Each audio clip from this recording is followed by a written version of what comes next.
Boom. What's up, you guys? It's Royce Jacob, and welcome back to Waves Capital.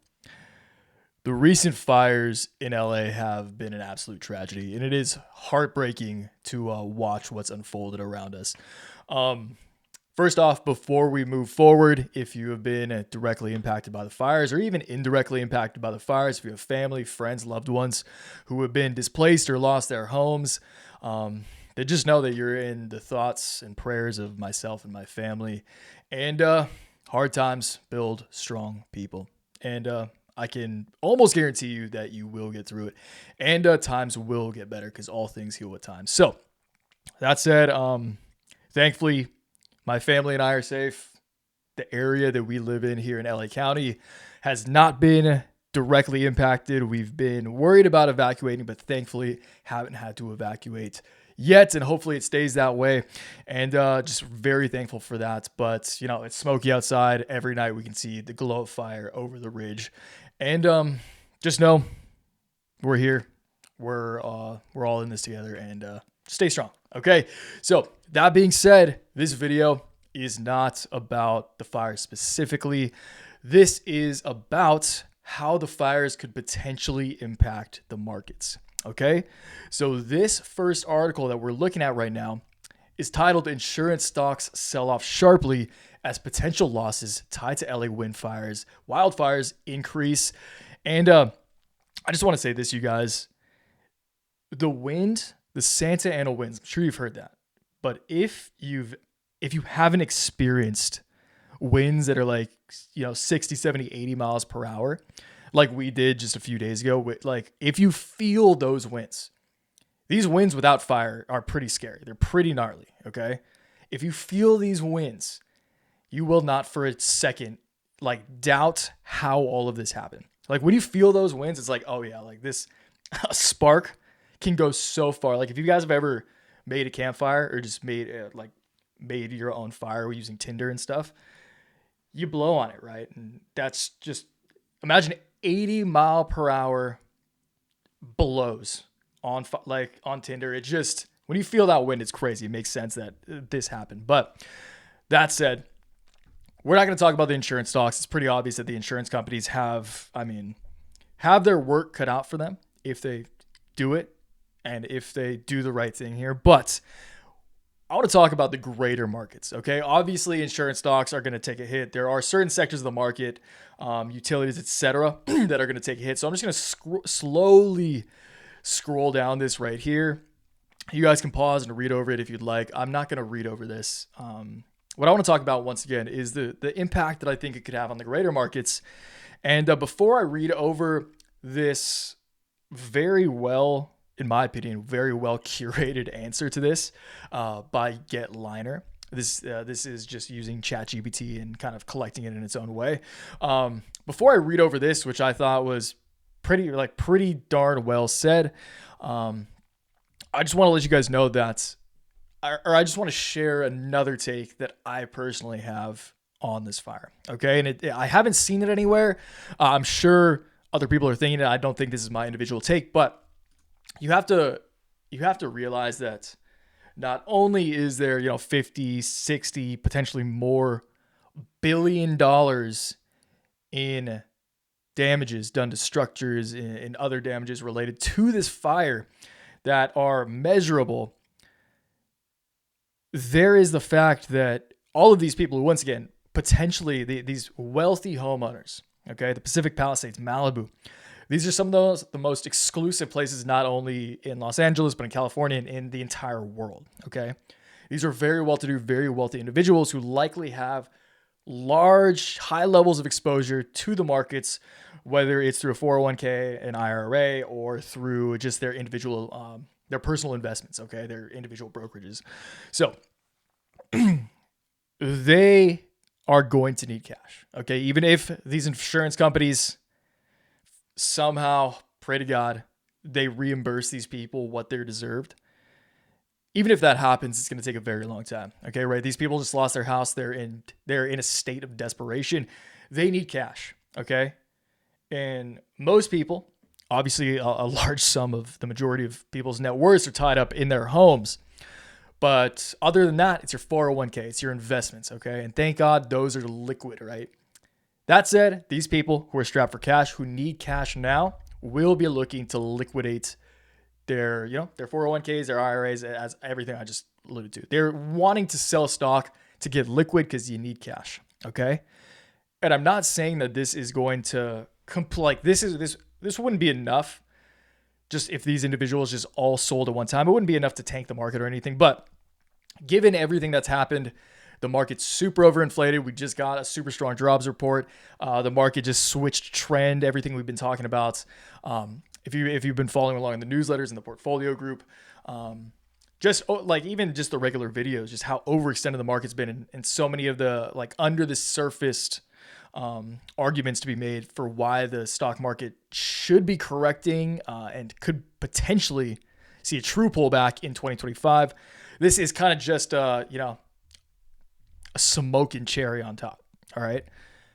This will put sell pressure on the markets. Okay. The individuals liquidating their stock to get cash because they need it, so who can blame them, will put sell pressure on the markets. And once again, it's not enough to tank the market. Okay. You're talking about trillions and trillions of dollars floating through the capital markets, just the US capital markets, but it's enough to further the snowball effect that's already happening from some strong economic data, which is bad news for potential rate cuts. Maybe rates are going to go up now. Potential rate hike is on the table. So again, this isn't the impact of this fire is going to be marginal. Obviously, as I said earlier, it's going to affect insurance stocks, which already has. That's obvious. But I do think it could have an impact on the markets for the reasons I just explained. And also, people are just bummed. When people are bummed, when there's natural disasters happening, when people around you are struggling and sad, you don't want to invest money. Okay. It kills optimism. Okay. And that's not good for the markets. The markets like optimism. The markets like the bulls. And the fire, Smokey the Bear, it's a bearish thing. Okay. Obviously those two have no direct correlation, but that just sounded funny in my head. Okay. So anyway, let's read over this. Give you guys ChatGPT's take on this, because I thought it pretty much just compiles a lot of different thought pieces into one fairly objective. I think this is objective, at least when I read through it. So let's read over this. Then I'll jump into the SPY. I want to take a look at the SPY, the NASDAQ, talk about potential pullback targets and what you guys should look for on your charts. If you guys are, just to potentially capitalize on it, because although it's sad, as a trader, it's your job and it's my responsibility to myself and my family to make as much money as I can by identifying the trends that are presenting themselves. And even if the markets fall, if the markets tank, it's sad. A lot of people lose a lot of money, but it's my job to, potentially, hopefully profit off of whatever the market has to provide. There's always a bull market somewhere. And, I'll promise to do my best to always find that bull market. And it's not only puts. I'll share some put option positions that you could take on if you do want to hedge. And, just know there are always diamonds in the rough with potential stocks that could do well during times like these as well. Okay. So that being said, before we dive into this, if you guys do want to just know exactly how I'm trading my personal portfolio every day, what my personal portfolio looks like, then it's the first link in the description of the video. It's complete portfolio, daily trade alerts, email newsletters, exactly everything that this here states.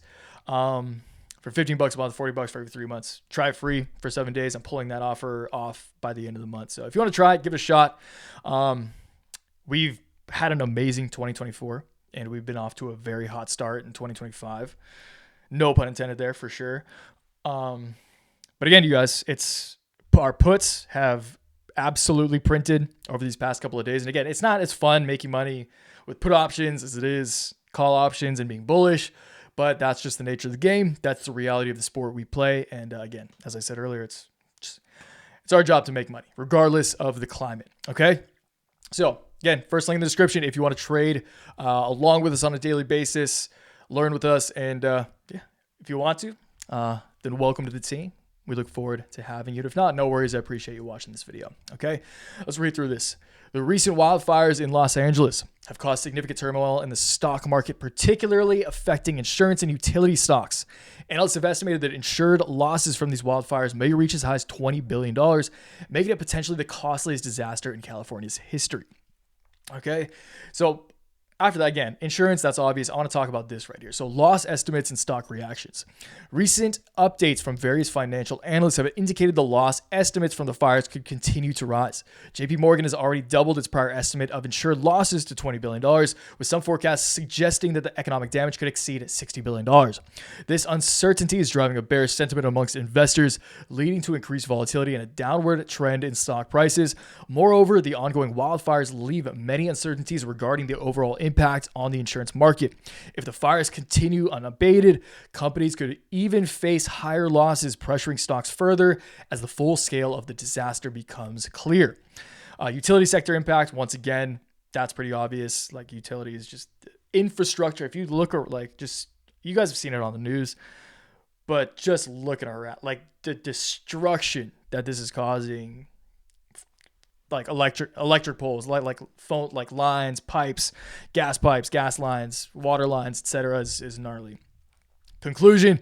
In summary, the Los Angeles wildfires are poised to have a profound impact on the stock market, particularly within the insurance and utility sectors. The looming financial losses, coupled with the regulatory uncertainties and climate concerns, create an environment of heightened volatility and risk for investors. Stakeholders will need to closely monitor the evolving situation as more information becomes available regarding the total extent of damages and subsequent financial implications for affected companies. So again, this is pretty, I feel like we've summed it up pretty well. At the beginning, again, I do really think that individuals who were unfortunately need cash right now will be liquidating positions. These are very high net worth individuals with, once again, high levels of exposure. I'm just assuming this, but it just makes sense. High levels of exposure to the equity markets are going to sell stock, but sell pressure on the already kind of questionable markets. And I just think, once again, it's the cherry on top. Okay, so stay ahead, you guys. I do think that the S&P 500 and NASDAQ 100 will correct further in the short term. We have already been correcting over the past couple of weeks. I do think that we corrected another 1% or 2% in the week ahead. We do have some inflationary data coming. We had a strong jobs report on Friday. Again, both not having a good impact on the market. We don't know the inflation data yet, being the CPI report, but we're getting a CPI report next week and some earnings from the big banks kicking off Q1 earnings season. So, Q4 of 24 earnings season. So just stay on your toes, you guys.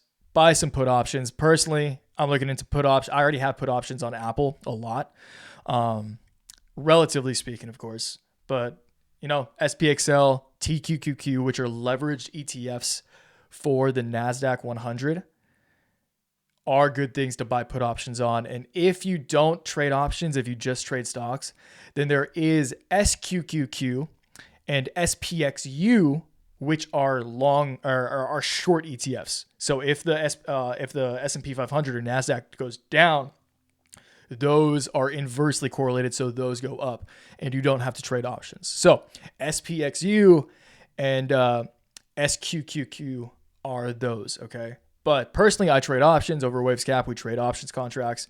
Higher risk, but also higher reward. That's the game we play. And I am definitely looking to purchase more put options on specifically TQQ and SPXL as well. So in this, if we break below this line of support and the 100-day exponential moving average, which is this blue line right here, if the SPY breaks below this red line, this red long-term trend line being the line of long-term resistance on this overall uptrend, that's very bearish, and that would likely lead to a significant sell-off. And it's spooky knowing that we haven't officially retested the high from 2021 following the breakout as a new level of support or a new floor. And, if the worst comes to worst, this is super bearish. It's a very bearish scenario, but it's important to remember 70% correction is impossible for the SPY. It would actually be a little more because we're not at the high. It would be a total of 21% correction.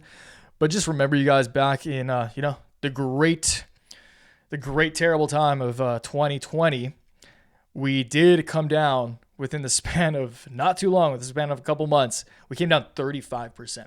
So, a 20% correction would not be out of the realm of possibility at all, even if things just got kind of whack. Like, it wouldn't even take a black swan, in my opinion, for that. Again, just a combination of unfortunate macroeconomic factors could catalyze a 20% pullback. So that's the worst case scenario for the SPY. For the NASDAQ 100, I do think it'd be pretty similar to that, you guys. Like, this line, I just discussed this in a recent Trader Tips video.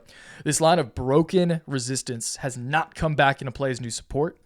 And if the NASDAQ, similar to the S&P, breaks below this line, orange line right here of a long-term support, I do think it's very, very possible that, once again, 17% from current levels, about 20, 21, 22% from the top. We could pull back as much as 20% from that all-time high. So, again, you guys, stay optimistic, but definitely stay cautiously optimistic. And again, if you were affected by the fire, you'll get through it. Stay strong. Okay. Let me know what you guys think about this. If you think I missed anything, please let me know in the comments. But overall, appreciate you guys watching, and catch you in the next one. Until then, always remember, take action, make waves. Peace.